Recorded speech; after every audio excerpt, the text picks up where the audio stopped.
अगर आप भी चाहते हैं कि आरसीएम म्यूजिक के वीडियो सबसे पहले आप तक पहुंचे, तो लाल बटन को दबा के चैनल को सब्सक्राइब जरूर करें और साथ में बेल आइकन को दबाना ना भूलें।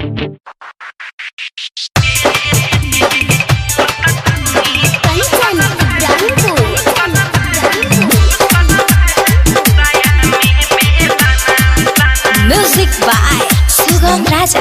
उठल ना बैठल जाता दर्द पावे भाभी, आज कुछ करबै सैया देह दे हम गाभी, लाल भइल साया के समान भाई, रोटी बेलता खूनी, रोटी बेलता खूनी, घुसल बाहर साया में बेलना, रोटी बेलता खूनी, घुसल बाहर साया में बेलना।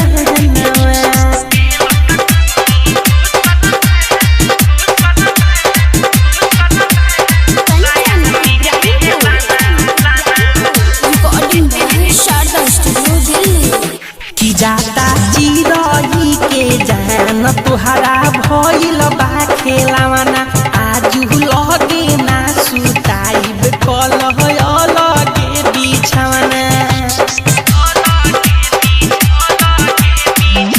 की जाता चिरही के जान तुहरा भइल बा खेलावना, आज लगे ना सुताइब कल अलगे बिछावना।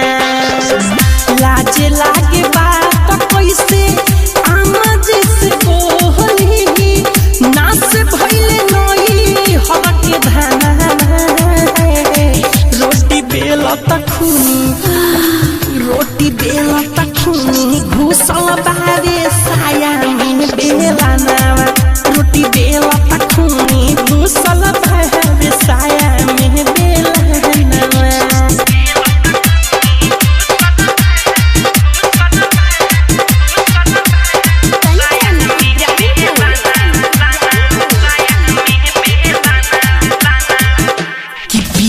राहुल रसी कलाव दहरद के दवाई, पीसे रही रही भितरिया लागे जान हमर जाई,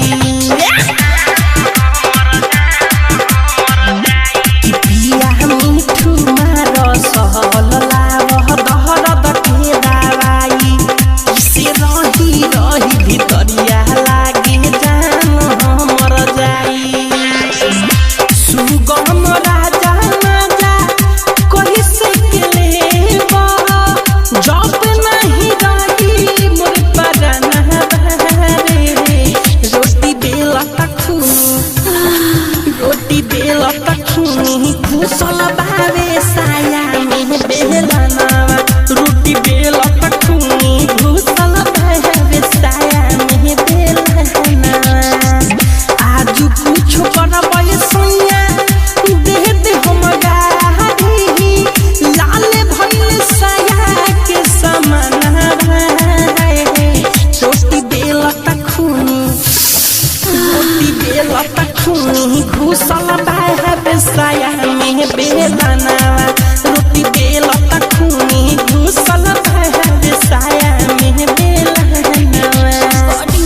शारदा स्टूडियो दिल्ली।